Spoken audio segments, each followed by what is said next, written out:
Welcome everybody to Relationship Fun and Games and Fights Clean Sex Dirty TV. We're so glad that you can join us tonight for the final episode of the season of Passion. And tonight we're going to talk about how to keep the sex dirty after. Now, as you know, we do our content with how to keep the fights clean. We do 1 week, and then the next week we do how to keep the sex dirty. And we further break all that content down in so you can pick the tips that apply to your relationship most specifically when you need it the most. So our tips are divided into before, as it starts, during, and after.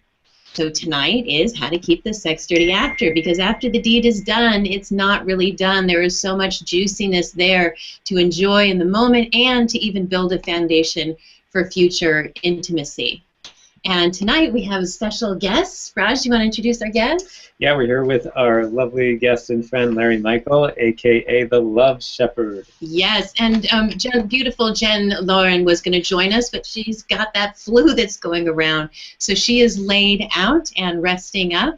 So Larry is representing. Yes, we're crying our eyes a bit, but Larry's going to represent for the two of them today. So Larry, thank you so much for being here. You know, I want to introduce him. You want to do that? No, just a little bit about the show and the format tonight, and then we'll introduce Larry and get a little intimate moments with Larry. If you're new to our show, we make the Google Hangout button live at about 30 minutes into the show. So just about 5 past 6 or so, we'll make that button live. We'll let you know. And at that time, refresh your browser, and you can click on that button, and you can jump into the Hangout directly with us and ask questions of Larry or Gabby and myself. And we'd love to see you on the Hangout. And if you do jump on the Hangout, we'll give you our cheat sheet, how to keep the fights clean and the sex dirty cheat sheet, for free at the end of the session webinar tonight. Now, when you do join the Hangout, if you decide to join the Hangout, you can go ahead and either ask your question on video, or go ahead, if you don't want to do it on video, you can put it in the comments as well, and we'll be keeping an eye on those as we go throughout the evening. Great. So let's introduce Larry. Yes. Me? Yeah, okay, good. I thought you were. Larry. Larry is such a delight in so many ways. I've met him in many different arenas, and he's wise, he's fun, he's bright. Look at what great shape he's in. He's clearly doing something right in many different arenas.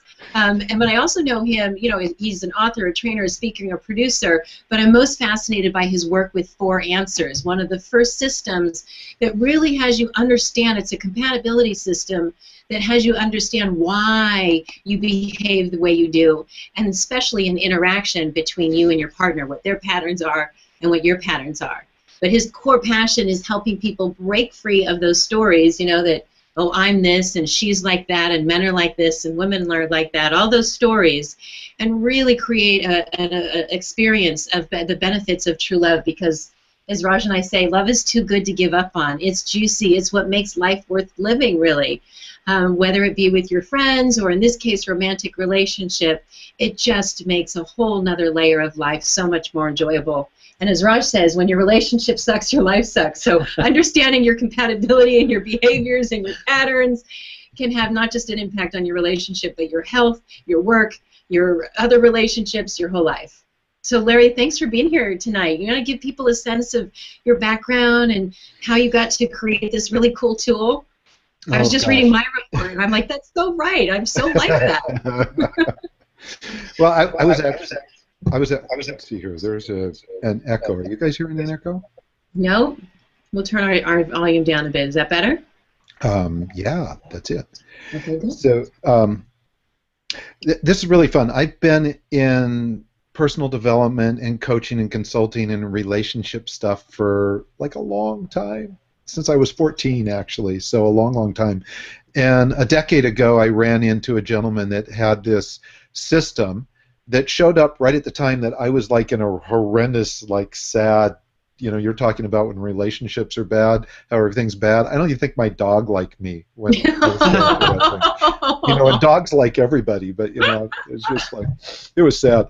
And I ran into this guy who said, well, I can tell you something that nothing else tells you. And And I was really at that point where I tried everything else. I had been to a therapist, and I was to coaches, and I tried every profiling system, enneagrams and astrology and numerology and I Ching and human design. I was like into it, right?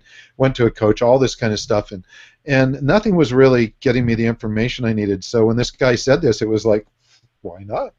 And I got together with him, and he asked me for a couple pieces of information, literally, actually four. And they were birth dates. He asked me for birth dates, and he asked me for my parents' birth dates, and I thought he was kind of nuts. I thought, this is odd. And then I also said I've done astrology, and it just wasn't the answers. And he said, no, just bear with me, because this is something totally different. It's a unique science. And so he got my interest, and instantly, when I gave him this information, he pulled out this big book, and he's going through it, and he goes, well, this is what's going on with you, and this is why your relationship isn't working, and by the way, this is probably why you've had challenges with this and that and this and that in your life. And I just sat there and went, wow. How did you know? How did you know? Yeah. I mean, he was dead on accurate. And then the next thing I asked him was, then I got excited, and I went, well, this is cool, so how do I fix it? And if we ever get to talk about really the kind of the empowered masculine, we like to fix things. In fact, we don't like anything broken, so we go to fix it. And I'm going, how do you fix it? And he says, well, you can't.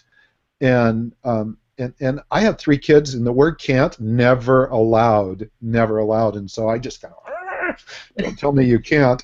And he said, no, it's your human nature. And today we say it's genetic, right? It's like your blood type. But what it came down to is that he was describing an energetic frequency, and I was like unaware of this terminology or even the idea that we were vibrating at any kind of frequency that really mattered. Now, we'd all heard energy is everything and everything is energy, and that's so true, but now he's attaching our actual core design to a frequency, to energetics. And he said, this is what's going on, and you're born with it, and it doesn't change, and it's with you your entire life. And then he did something that says, and this mismatch here, you're kind of doomed. And that I really, I didn't like that at all. He said, this isn't going to change. And I spent the next 2 years literally, with his permission, and actually he even paid me, to prove him wrong. He asked if I'd help market the company, and I went, this is cool, and it's got to be efficacious. I used to take products to market, and I've never taken anything to market that wasn't real. And so I said, I'm going to try and break this sucker. I'm really going to try and break it. It's got to work, or I'm not interested. So over 1,000 interviews later, it was never wrong. And I got involved. And now, a decade later, the conversation is also very different too. So I'm not going to tell someone, if you don't have the exact same energetics as someone else, that you should just go bye-bye. That's not okay, because when I talk about this, I want to know that underlying everything we talk about is this belief that every person shows up in our life exactly when they're supposed to, as they're supposed to. And so, if you meet someone new, if you're in a relationship with someone, there's a reason for it. There's a reason for it, and it might be a small thing, or it might be a huge thing, but it's something to embrace and really honor and be grateful for. And so if that's someone that you feel a deep love for, there's other connections, because energetics is not the whole picture, then you got to just go there. And this information is like the report that you two have. There's things that are really similar. I mean, this is an awesome report. I want your report. It's really, it's kick-ass great. And we love these kinds of reports. We've done all sorts of different ones before, and that is actually, we hear that quite often when we do some type of an assessment, that we have a lot of similarities. There's some key differences, but for example, with the Myers-Briggs personalities test, I'm a ENFJ and he's an INFJ. So they're like just slight different qualities. So yeah, there's little things, right? So here's the deal with that. I mean, if you're using Myers-Briggs or use genetic energetics, which really, and here's the relationship with the energetic frequency work, is that it really sits below all these other typologies. So you can there's do lots of them when we Myers-Briggs read the and report. yeah, all of everything you do, Myers-Briggs and Berkman and Persogenics and I Ching and human design and all of these, they're great astrology, they're great typologies, there's great information there. But how you vibrate, you know, really the frequency that we show up at and how they either like lock or come together like this or do this, it's like critically important to know because we create all kinds of stories from this kind of stuff. Right. You know, you guys have one unique, one very special difference that could easily create stories. And I worked with one couple that have almost the same profile, and they were together for 20 years. They totally loved each other, and there was this huge resentment that they didn't understand. And when we pointed this out, it was like, oh. Oh. And you know, I won't tell the whole story because we don't have the whole time, but I can tell you when they came in, they were sitting at opposite ends of a sofa, and by the time we were done, they were like sitting on top of each other, and I just said to say, go get a room. Go get a room. Get out of my office, you know. It's like, I've seen enough. That was actually one of our relationship goals once, was that people would tell us to get a room. Yeah, that was the measure that we had succeeded in our goal. And you know what? You guys talk about how at the beginning of your relationship, how you used to really battle, right? It was horrible, embarrassing. And so someone would say to me, well, if they're so similar energetically, why do they battle? Well, the reality is that if we're with someone that is very similar to us, it's like having a mirror with us all day long. Yeah. You know, and if you get up, you know, you primp yourself, you get in front of the mirror, you look good, then you kind of leave. You don't have the mirror in front of you the whole time, right? But with your partner, when you're energetically the same, there's no hiding. And so it requires two people to really mature. They have to emerge. If there's anything you're hiding or struggling, or there's, you know, just any kind of fears or traumas that you've been holding on to, they cannot hide. And so it's going to force you to bring that to the surface. So if you're really brave, if you are into what I call courageous intimacy, then it's fabulous, right? Because that's huge emergence. Courageous intimacy, that's great. A little CI. Yeah. And if you're not into that, then it becomes really problematic. You know, or if you're really young, because like anybody under 25, they're like still figuring out. They're trying stuff on. You know, it's like, do I like this? You know, am I going to put these on? No, I'm a professor. You know, we're trying on all kinds of things. We're reading David Data and Alison Armstrong and going, oh, I love that, but it's not really ours, right?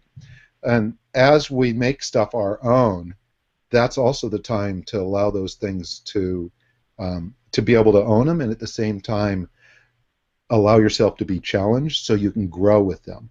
So they can become bigger, so they keep shaping you. Beautiful. So you know, that's how we stay young, right? Yeah. I don't know if now is an easy time for you to say what that difference is with Gabby and I. Is that an easy thing to articulate? Oh yeah, you guys have. So we have 4 lifestyle traits. One of them is communication, and this is the fun thing. Well, actually, you have 2 differences. You have difference in communication, and you have difference in what's called activity level. So the activity level piece is where, let's see, Raj, you're super active, so you process information really quickly. And, you know, a super active person, basically from the time they get up in the morning till the time they go to sleep at night, everything's planned, right? They love to have things planned. And a matter of fact, if they don't have plans, that's when they get depressed. And all they have to get out of depression, all they need to do is plan their day. He's got a spreadsheet for that. Yeah, I mean, really, you have a spreadsheet for it. And here's the other thing, is that you kind of have to stop yourself from finishing other people's sentences.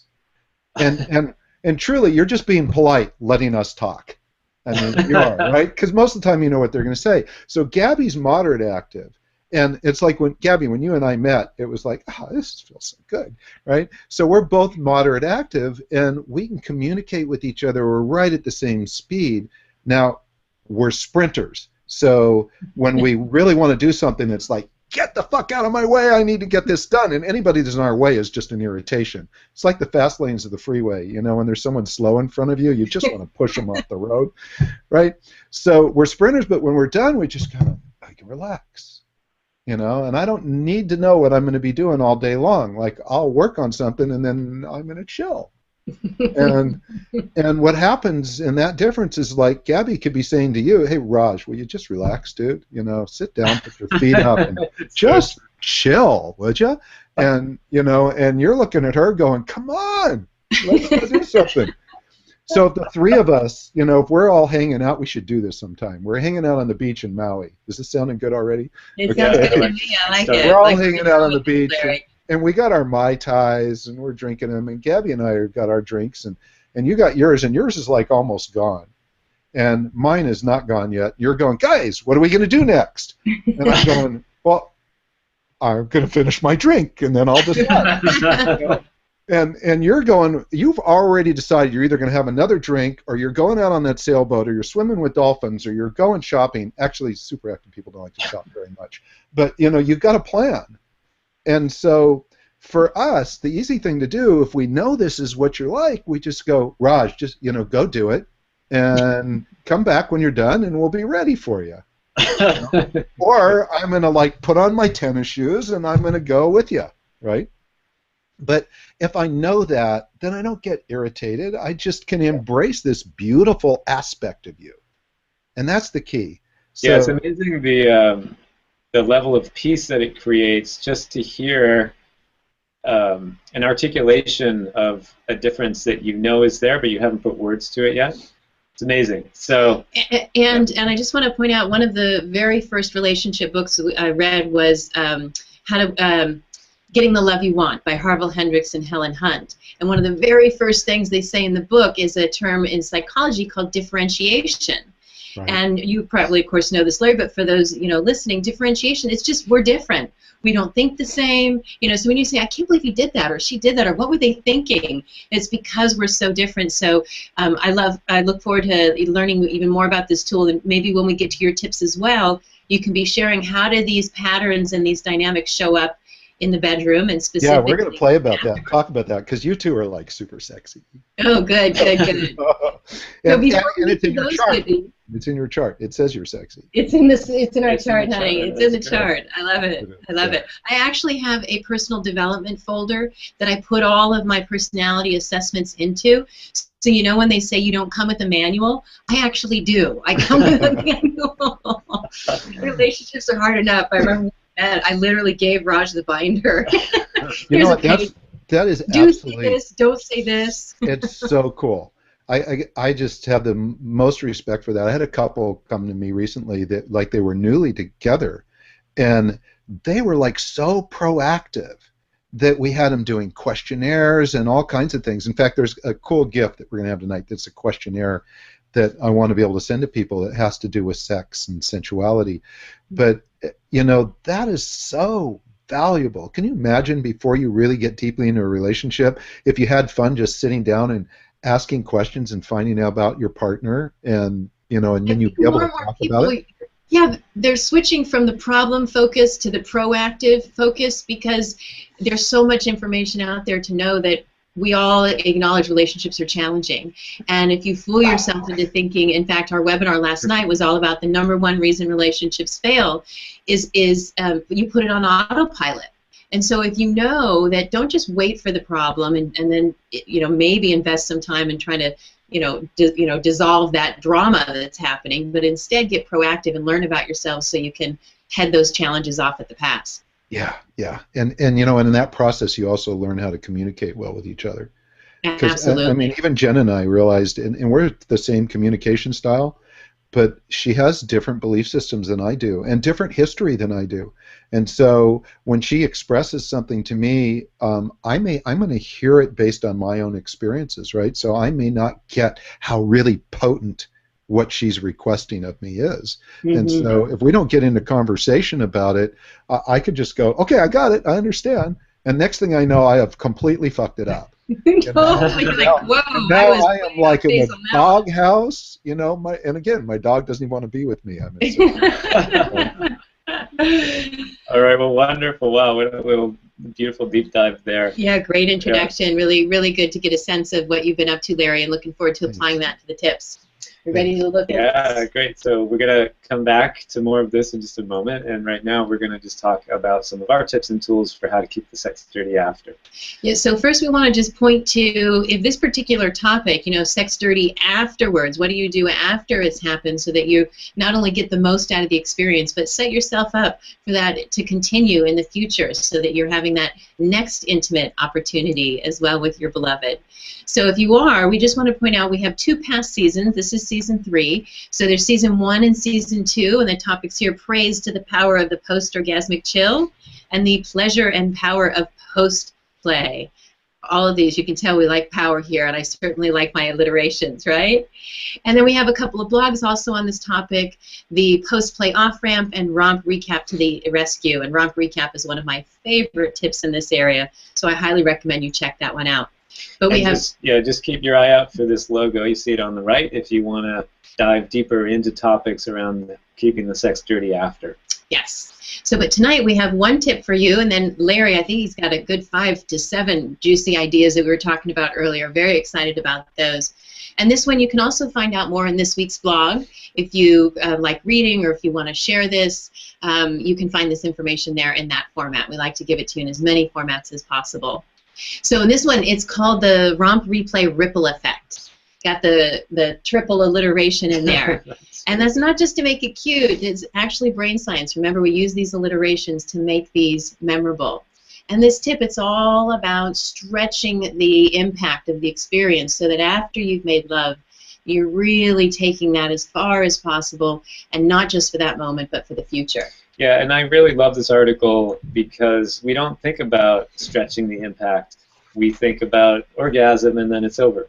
Although a little hybrid between the two, when we had Susan Bratton and her husband Tim on the show, she talked about stretching your orgasms like taffy. So that's a little bit more of the during. But whether it's during or after, we want to stretch that experience. Yeah. Make it last. Yeah. And, really, why bother? Well, I love brain science. I'm always fascinated with the connection between our chemistry and how we behave. Just fascinating, and just how the brain works. And so 4 things that we want to tell you about how the brain works. 1, you can only be thinking one thought at a time consciously. And so you want to be looking at, well, what am I thinking about? Because when you have that thought, it creates a chemical reaction in your body. The second thing is that every thought has an immediate impact. If you think of something that's jarring, maybe you almost get into a car accident or something like that, you'll notice the little hairs on your skin standing up. And so the thoughts in your head have an immediate emotional impact on your entire system. Yeah, you can feel it physically, you can feel it emotionally.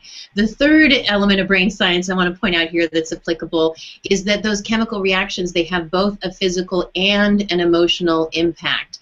And that can be lasting. Like sometimes you need to go for a walk, to kind of, if you've been angry, go around or get some exercise and actually get those chemicals out of your system. And in terms of memory mimicking the actual, your brain actually thinks that something that you're thinking about is actually happening. It's real. Yeah, it's the same experience. Like if you're watching a scary movie, your body physiologically feels like the same things are happening to you. So if you apply all of these concepts to this romp, replay, ripple effect, we want you to relish in the experience so that you're in the moment experiencing it, but we want you to relish it so it's encouraging you to repeat it. If you're remembering this, replay this marvelous melting. You want to see it in your mind. So it might be the next day, maybe you're apart, you're at work, maybe you're just giving yourself a moment, it's your lunch break, and you're just envisioning in your mind this juicy experience and all of its details.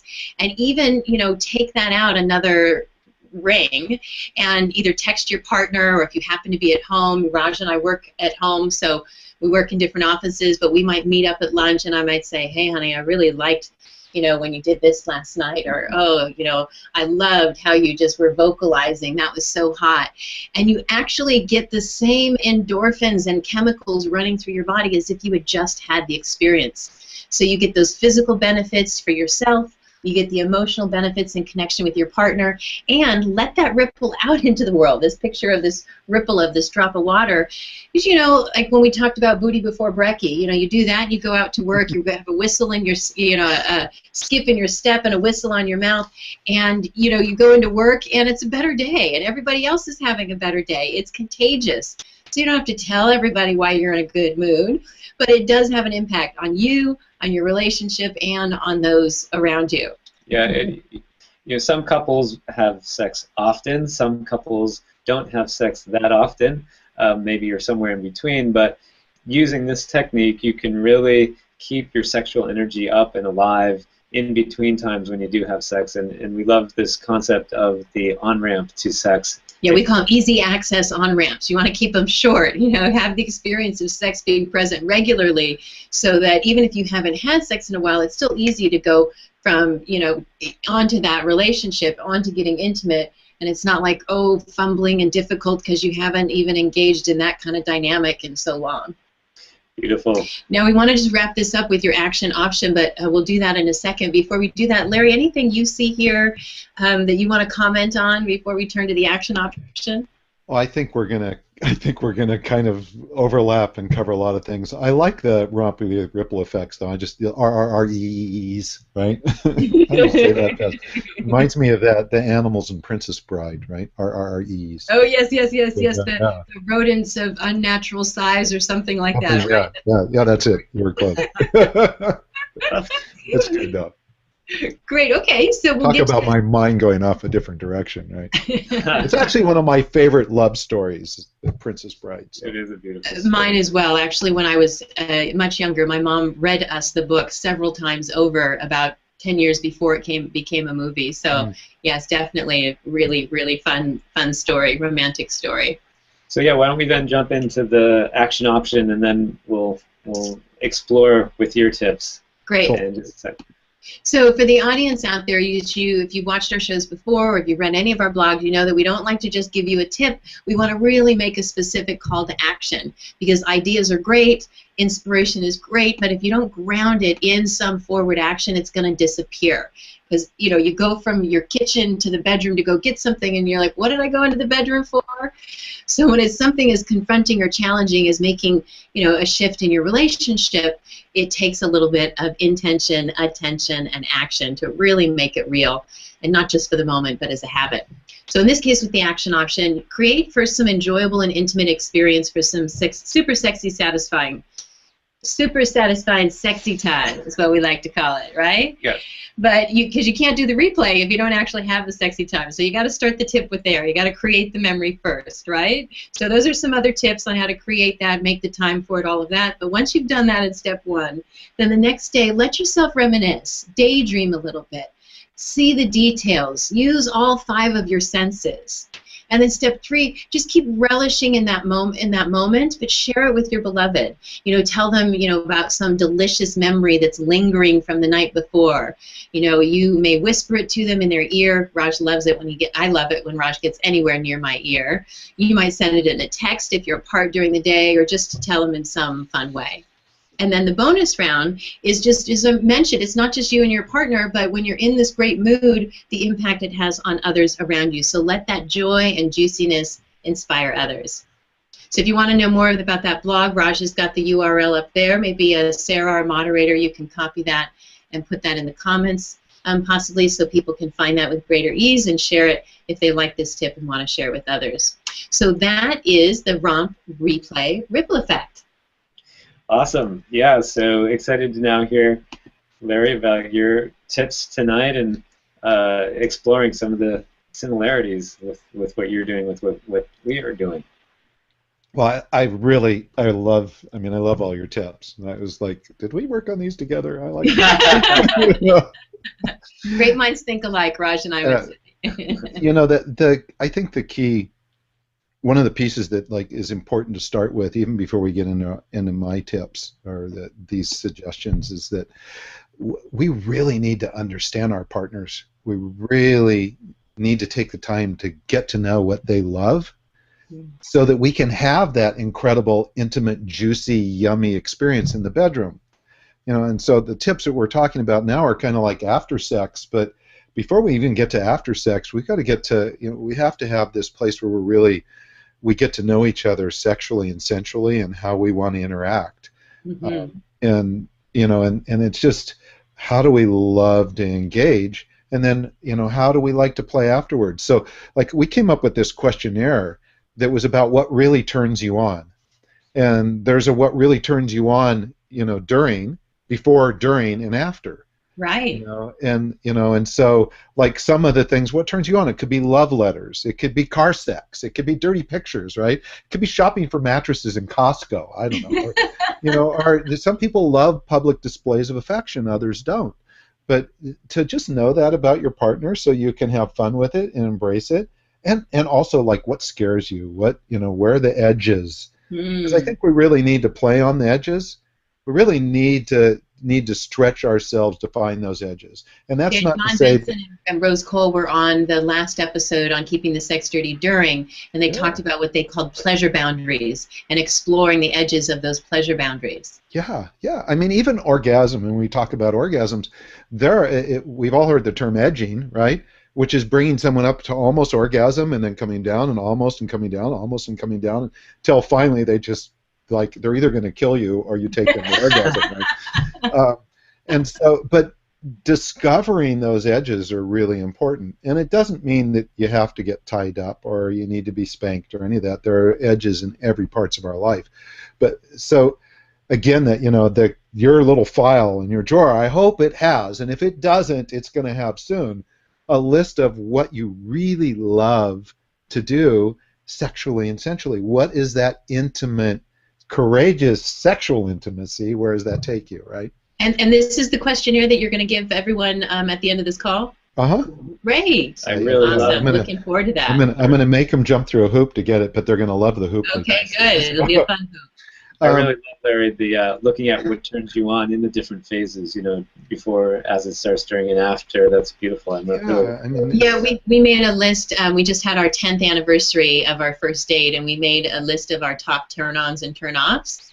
But we didn't categorize them into before, as it starts, during, and after. So I really like that. That's great. It's great fun. And what's really cool about it is, like, that's the point where you go, ooh, I haven't thought about that one, but I think I like your idea. That's the fun part. It's like, oh, maybe we should just post all these. To be a new hierarchy of what is it?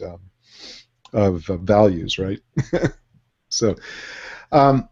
So should we just, like, dive into this list of stuff? Yep, we're sharing our screen so they can see some of these tips up there. You can jump around, go through them in any order. It's up to you. And somewhere in the middle, Larry, just because we're a little bit behind on our time scale, we'll let people jump into the Hangout. So I'll just let you know when we do that. And we'll see. Sometimes we have people ask questions live, sometimes not, and we'll just keep on going. Okay, so I'll just talk faster if I can. Yeah. which Raj will like, right? So we still have plenty of time. Yeah, One opportunity to get on. Yeah.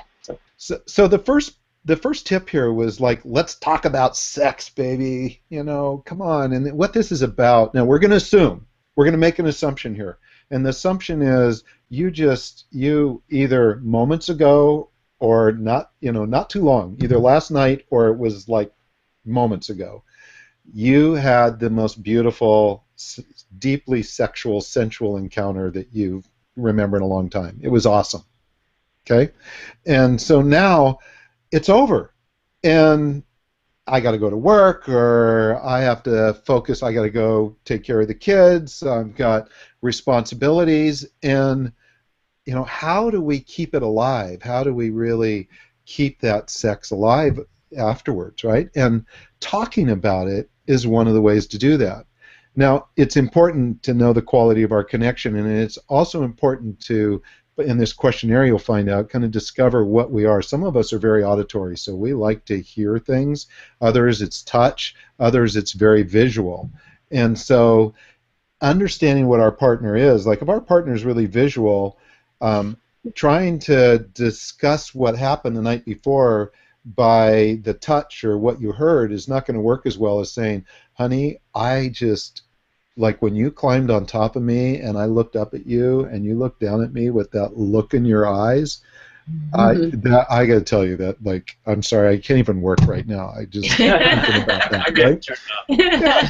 So, I mean, this is the kind of conversation. So revisit the wonderful, intimate, exciting moments you had and share them.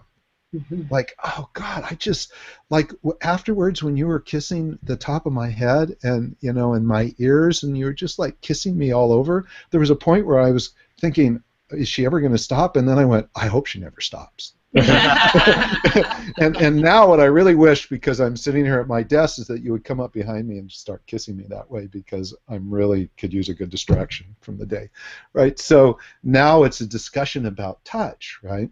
And then if it's auditory, it's like, I couldn't believe it. You know, I was afraid the police were gonna get called. In fact, I did something. I was so happy with the way things went last night. I went to the store and I bought this plastic parrot, so people would think we had a parrot in the house. But we could just, we could go all kinds of different ways, but it's not very difficult when you think about it, and if you allow yourself to talk about the sex you had and how wonderful it was. Larry, this is so great. I know you're talking also about how reminiscing, but you've also are talking about, being visual or auditory, and I've heard of like what type of a learner are you, and hearing it that way. I've never heard that applied to your sex life, and that's so great, because it just hit me. Like, I think of Raj, and Raj is an outfit guy. I know. I said if it was up to Raj, visual for me. I've told him I've had a limit, like 3 outfits per session. Okay, that's the max. I'm only changing my clothes 3 times. And so guess what? Who was the one who responded when I said when you were on top of me and looking down at me? Raj is going like, you guys are ready to cut the show off and go. So this show's been right very, very So Larry, I love how bringing language to things that you don't know, that what you don't know stuff, it helps troubleshoot the things that were untroubleshootable before. Just like Gabby was saying with the outfit changes and stuff. Now there's some context for why that is, instead of just some quirky thing, right? Right. I'm like, oh, okay. It could be quirky too, by the way. What's that? It could be quirky too. That's right. Yeah, sure. You can have both. Don't get changes. Maybe that'd be quirky. Yeah. And see, for him, he just thinks 3 outfit changes would be normal. Well, that's an extended, I'm joking. Yeah. Very visual. Excuse me, I need to change. But I really do love that you're applying that. I'm going to go back and look at my learning style and see how that applies in our sex life. Well, if you just for a second, and we know Raj is right, but if you just kind of close your eyes and think about the last sexual encounter, and what first comes to mind? Is it a touch? Is it something you heard, or is it something you saw? What was the thing that, like, bam, and I'm thinking she's auditory. Yeah, she's always asking I'm to the talk, sound. and I never talk. I'm all about the sound. Yeah. So, and now, and we take genetic energetics, and we know you guys have 2 different communication styles. So Raj is structural, so the words are really critical. Like, the specific words are really important to you. And for Gabby, you're figurative, and so everything's kind of metaphorical, right? So what might be important words to Raj, to Gabby, are a little bit different. So now it's just free flowing. It's like now you just kind of let yourself go, and it's like you don't even need to know really what you're saying. You could kind of just babble with emotions. And this isn't to say you babble, but it's really that the words are not near as important as just this expression. Right? Yeah, I do think out loud. Sometimes I'll warn someone, I'm like, okay, this isn't coming out already organized. This is just, Larry, I'm just going to let the audience jump in if they'd like to. Our Join the Hangout button is live, so if you want to jump in, refresh the browser and click that Join the Hangout button, and you can join us live here. And as Gabby mentioned earlier, you can either unmute yourself and ask questions as we go here, or type them into the comment window. And again, we'll give you that cheat sheet if you join us live tonight. So great, Larry. So I think we've talked about maybe the first 4 or 5 here. Let me know if I've missed one. But what's this resting in the valley? But if we missed one, go ahead and go back. Well, what we definitely need to talk about is what sexual response type are you? Oh yes. This one, Yeah, this one's critical. So the two of you, and in fact the three of us, we're all what's called mental emotional sexual response type. Now, I'm just going to say to everybody on that's listening to this is that you're going to have a way to find out, and you're going to be able to get it for free. We're going to send you there. So, but this is something you absolutely need to know. It's like your blood type. Like if you're in an accident and you needed a transfusion, you got to know which blood you're going to get, or it's a problem. So this is critically important. There are two sexual response types. The three of us are all mental emotional, and for us, our sexual energy is all on the surface. So Gabby, you've had an experience all your life where you're just interested in someone, not sexually, not sensually, but you're just curious, right? But your sexual energy is there, and so men constantly misunderstand your intentions. They think you're flirting, right? Yeah. Yeah, they think you're flirting, and it's like, dude, I just want to, like, I was curious about you. I'm not like, no, I don't want to go to bed with you, right? and so what's going on there? It doesn't matter what you were wearing. You could come in off a, riding a dirt bike covered with mud, be stinky and sweaty, and remove the goggles from around your face, and all we see is the skin, and we're going, oh, she's so sexy. And it's because your sexual energy, a mental emotional sexual response type person, our sexual energy is on the surface, and we use it to propel us through our lives. If we're not engaged in sex, we hardly need any sleep. Now, if you guys have lots of sex, you need sleep. I can tell you that. So, and Raj, yours is the same. So the same thing can happen to you. You can be interested in a woman, and a woman's thinking you're hitting on her, and it's like, and it can be very uncomfortable. Like, it's like, wait a second, I'm just curious, but there's this standoffish kind of sense that you get from the other person, and you're going, what am I, is my zipper down? What's going on, right? And it's just that sexual energy. So being matched here is really valuable. And here's the cool part about this. This is where it's important. The way that you approach sex is slightly different than the other sexual response type, which is called physical. So for both of you, the prelude to sex is really important. So romance, candles, music, just kind of, feeling sexed up, feeling adored and appreciated, all this contact is really important. Raj's outfit. Ambiance man, because he's so into the candles. He's got boxes and boxes of totally. candles. And so here's what he's doing. When he's putting the candles on, like if I'm lighting candles and making dinner and I go get flowers and I put on music, I'm doing my own foreplay. That's what it is. It's like, that's my foreplay. And so, like, when you show up, I'm ready because I got the candles. I got that all ready. I got that all nailed down. But if I wasn't ready and you just came home and said, babe, let's do it. And by the way, we're totally capable, all of us, of having quickies, back of the car, in an airplane, wherever, right? We have that capability, but for a mental, emotional person, just diving right into sex is not going to sustain us. Yeah.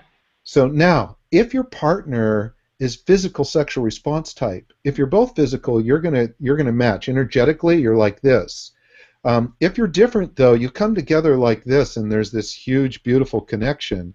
But when it's over, it kind of goes like this. It's just, if you put your hands like this and you try and pull them apart, you're kind of there. But the two different sexual response types, they meet here, and they can have a beautiful experience, but they easily slip away. And so we need to know how to keep ourselves engaged, especially if we have a partner where we're different. And the physical sexual response type person, their sexual energy is all held inside. So it's held inside really for their partner to come release it for them. And you usually can tell these people, by the way, a mental emotional person is not going to be very provocative in how they dress unless they dress that way for their partner.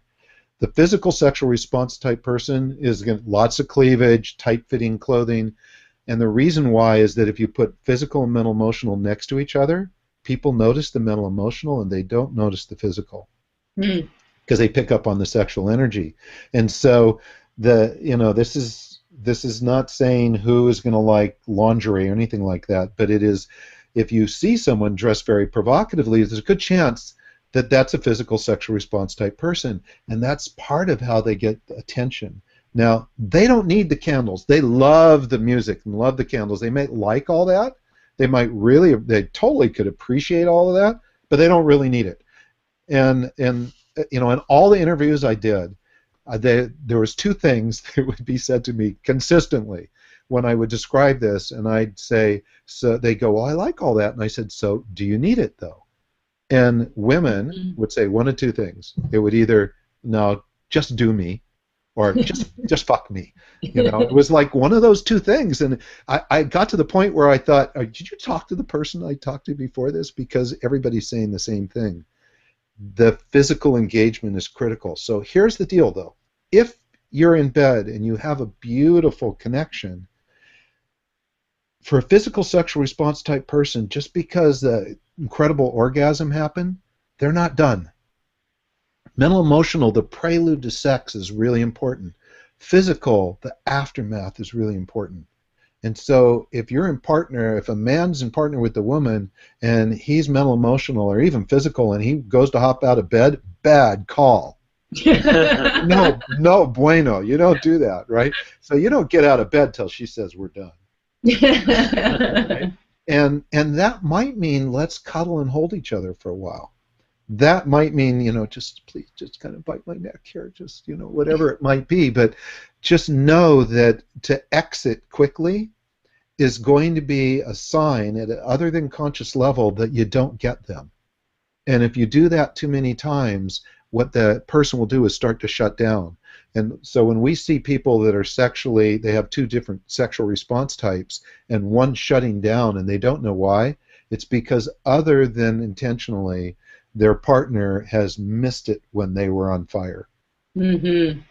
So very, very interesting how there can be societal conversations about don't get out of bed right away, the woman wants you to stay. But what I hear you saying is it depends on the person. On the type. Well, yeah. Definitely. And by the way, there's going to be mental emotional people who are going to say, well, I like to hang in bed, I like to cuddle, but it's not critical. And this is the piece that's important. It is critically important to know what the sexual response type is of your partner so that you can embrace it, so that you can honor and acknowledge and be there and really understand what it is they need. And by the way, this breaks a whole lot of belief systems that you're going to hear from people like David Data or Alison Armstrong about men are or women are. This whole concept about men's source from their core up and women's source from their head down, when it comes to the two different sexual response type, that's throwing a bit of a kink into that. Because a physical sexual response type women, some of them feel like there's something wrong with them because they totally sexually source from their core. They kind of come like this as opposed to just straight down. And I've talked to so many women that felt that there was something wrong with them because of that. Not at all. That's just the way they're energetically. That's their genetics. Right? So understanding that, it's like not all men are physical and not all women are emotional. It's 50-50. And just, that changes the whole appreciation for how we sexually engage. So that piece. I like that it gives us another dimension in the complexity rather than just, the masculine, feminine, the men are from Mars, women are from Venus, that there's more nuances than that. Yeah, John Gray and I have had some really interesting conversations. So, there's just more to it, right? There's more to it. That's the it's really fascinating how there's so much we don't know about how we are sexually, and again, we're just expected somehow to figure it out, and we get frustrated when we can't, and then we tend to give up. So I love all these tools to really empower you to further and deepen your sexual exploration with your partner. It's beautiful. Oh, yeah. And it really acknowledges the complexities, that, as Raj said, we're not taught this, and it's something we're just supposed to be good at. We're not taught anything. I mean, we've got the worst educational system around sex on the planet. It's sad, right? It really is sad. Even today, there's just not enough information shared. And I think we can change it. We really can change it in a lot of ways. And it's not just energetics. It's understanding sexuality and the divine feminine and the empowered masculine and feminine. All those things are really critical conversations that need to be happening now. So, the point here about an orgasm doesn't mean we're finished. That really talks specifically to a physical sexual response type. Hot shots and turn-ons. This is so funny how we came up with some of these, but there are. Actually, I want to just jump to one because we don't have a lot of time. Down here where it says anchor in with breath and adoration. Yes. I love this piece because there is, we have these beautiful, sensual, deeply sexual engagements, or we just have romping great sex, whatever it might be, and there's an opportunity to deepen, to really deepen beautifully, and that's done through a variety of ways of adoration and a variety of ways of physically making contact, and that tantric practices get us into this a lot, but to spend time to just breathe with someone, to really match breath, to breathe quietly with someone, and feel that connection in the body after having a sexual engagement is really beautiful. I mean, you're going to go places that you never would have thought you were going to go. You're going to have experiences and conversations that become really serendipitous. And and this is the beautiful part about a really great engagement, because the serendipity happens, and that's co-creation, and then you've got bliss. And those three things, serendipity, co-creation, and bliss, give me that ingredient, that's a relationship. Serendipity, co-creation, and bliss. Yeah, you put those three together, and you're in great shape. And you can gaze into each other's eyes. And I'm not talking about staring, there's a difference, but actually gazing into someone's eyes and gazing deeply into them. And a gaze means you're letting yourself be seen while you're seeing someone. It's not just looking, right? It's gazing into their eyes. And this is beautiful things that you can be doing. And just speaking, what is it that I so adore about you? How is it that I feel so touched? And women are probably going, my man never talks like that. Well, I got news for you. If you spend some time just breathing together and gazing in each other's eyes and holding each other, grab her hand or his hand and just feel it. Just take some time and kiss it gently, kiss the hand. Just adore them, right? This isn't sexual. This is touch. This is connecting. This is looking and feeling and being there with that person. I guarantee you hearts are going to explode.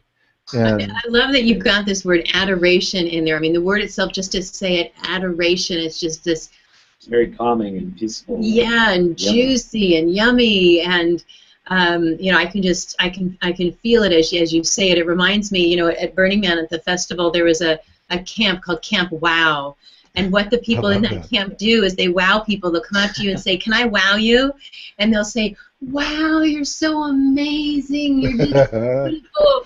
They wow you. So this is like a version of wowing, is bringing that adoration in a sexy atmosphere. That's so wonderful. What about this tap into the future here? This is a beautiful piece. So, I forget to do this, and then when I remember, it's like the most beautiful place to connect. So imagine, take yourself into the bedroom and take yourself with your, with your beloved, and adore them and enjoy them. And in that moment, you can either do this while you're still engaged sexually, but definitely when you're done, before you let each other go, have a conversation about what is it that we'd really love to do. Like, if I could have the future be whatever I want it to be, what would that look like? What's coming up for you? What creative opportunities are there? What is it that you just like that drives you to get up the next day other than your beloved in front of you? Right? And talk about what can that look like, because you have this opportunity right now to manifest anything you want.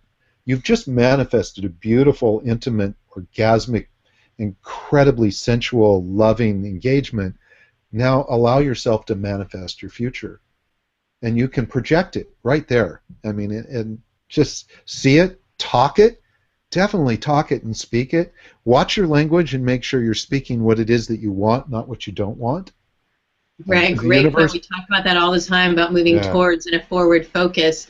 And yeah. you know, here you could be talking about your relationship. It could be an upcoming trip or something you're going to do together. In fact, I had a coach recently tell me we were talking about having something happen in our business, and she advised us to masturbate over it and to be visualizing it happening at the point of orgasm. I was like, I've never gotten that tip before, but that's a new one. I'll So try that out. sit Yab Yum while you're on your man, right? And talk about your future, right? I love that. Be in that place and discuss possibility. And again, really we have to be so careful about our words that we're stating everything in the positive. You know, even like if you you don't want to say like, I don't want to be broke, right? Because or you can say I'm afraid to be broke. I don't want to be broke. And that sounds like, that's a positive thing. It's not, because the universe only hears the word broke, right? And so, I want to be prosperous. I want to be wealthy. Leave don't out and state words that are what you truly want and not what you're afraid of, not something that happened before. People are constantly saying, why do I have this keep showing up in my life? Well, it could be because you keep saying, this is what I absolutely don't want to have happen again. So, state things in the positive, look into the future, and allow yourself to manifest. We are all powerful manifestors. Yes, and this is such a great dimension of where to take our manifesting. I mean, because you're already so open and relaxed, and there's actually a lot of brain science behind how we can think more clearly when we're more relaxed. If you're more stressed, have more tension, you're distracted, and you can't really think clearly. Now we actually are almost out of time. I know we've talked about this questionnaire, so we're going to turn to the slide here so that people can go ahead and either copy that, or Sarah, our moderator, if you would please copy that and put that into the chat so that people can click on it rather than having to write that down. That would be great. And Larry, if you could here's what I want them to do. This is what I want them to do. The 4 Answers is our website, and there's a link here that's the4answers.com/view personal energetic profile. And it's on the products page of our site. So what I want you to do is go there and run this profile. It's free, and it's going to tell you what you are energetically. And then what I want you to do is I want you to email it to me. Email the profile to me and say, in the subject line, say, questionnaire, right? And I'm going to send you this questionnaire back, which is something for you to use with your beloved or a new partner, if you like, that is a way to really quickly and in a very fun and playful way learn what you like to do sensually and sexually. Now, Larry, what about our single folks? I always, again, talking about being proactive, I encourage those that are listening to do the same thing so that they're more informed and prepared. So they may not have a comparison. It's still good for single people. So this profile is for one person only.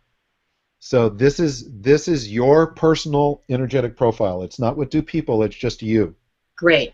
So it's for anybody, whether you're single or not. And I'll tell you what ends up happening once people run these is they now start running their friends and they run their children, because this is unbelievably powerful with kids, and it's unbelievably powerful in business. Before we hire anybody, we look at these profiles. So this is going to have multiple usages for you. But run it and then send it to me. Send me an email at larrym@the4answers.com. Put in the subject line questionnaire, and I get to see you. This is the fun part. So I get to see what you are energetically, which just helps me tap in. It's just like my own little. You're giving me a little gift back, and I thank you for that in advance. And in exchange, you get this questionnaire. So you get 2 gifts. I get 1. Great. Well, that questionnaire is in the chat for you there in the notes, and we want to show you just a couple of other opportunities as well. If I should go to the next slide for us. And we have our free relationship reset kit. Yeah, so this is a gift package with a lot of great tips and tools from the sort of the best of what we have to offer. Our relationship reset tip 4-part mini email course has 4 of our top tips, including the hot and bothered backseat driver. That's one of our favorites, and other people's favorites as well. How to never fight in the car again. What else does it have? It has the vision. Yes, it has the mastering mini seductions as well. All sorts of great tips in there. But this is just, we want this, the world needs more love in it. So, if you haven't yet gotten your relationship reset kit, it's there for you for free.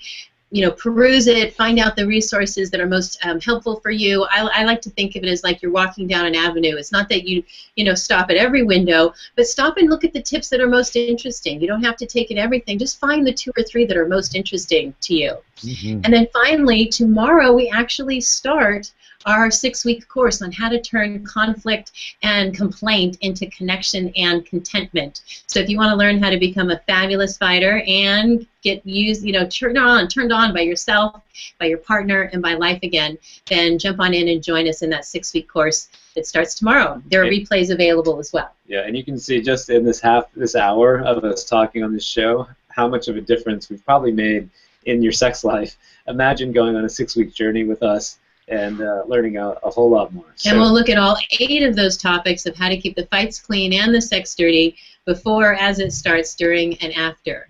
So join us because we are delighted to support you. A playful, peaceful, passionate relationship is so worth it. Larry, thank you so much for being here tonight and all that you do for relationships and your show and your assessments. It's just incredibly helpful, and I know you just live it. I know it's your work and all of that, but you're truly living it, and it's just such a pleasure to have you. Thank you, and thank you so much for what you do. It's really, I mean, you guys you bring deep understanding and really crazy fun into it at the same time. Yeah, we want to make this more fun. We're like, this isn't work, this is play. And to all of those listening out there, thank you so much for joining us. Just know that it is possible, it is worth it, and you're worth it. And we're going to make it a lot easier and fun. So come join us. Yeah, and that brings our 3rd season, the season of Passion, to a close. We'll be kicking it off on May 25th. Yeah. With the season of... It is now going to be the season of play, summertime, right? So we've got the season of passion, the season of play, and then during the holidays when it's real stressful, we have the season of peace. So get ready for that, and we'll have some goodies for you between now and then. But we'll go back to our live shows in May. So thanks so much for joining us tonight for this last episode.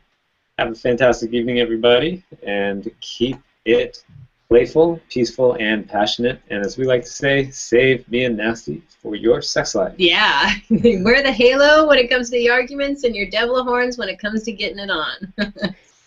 Good night, everybody. We'll be sending you your cheat sheet right after the call tonight. Thank you.